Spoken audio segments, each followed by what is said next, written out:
What is up everyone? If you're trying to clean up your Trello workspace and want to delete cards, lists or full boards, we're gonna show you exactly how to do it without the confusing menus that Trello likes to hide things in. So let's start with the cards, because that's what most people want to remove. So simply open the card you want to delete, then look to the right hand side, and you'll then be able to see the archive option. So Trello doesn't let you delete the card straight away. You have to archive it first. So once it's archived, a new delete button will then appear. So simply tap it, confirm it, and the card will be gone for good. So for lists, Trello works a little differently. You can't technically delete a list in one click.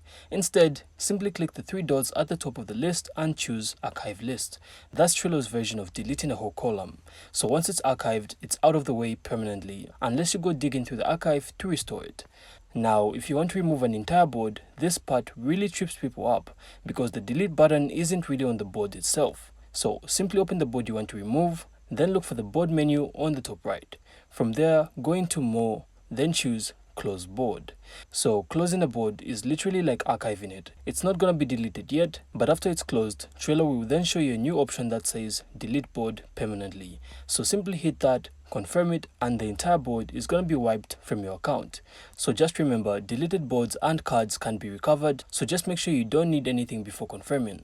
And that's it. So cards, lists, boards, they're all gonna be cleaned up. So I really hope you found this insightful, and if you did, make sure to leave a like and of course subscribe. Then we'll see you on the next one.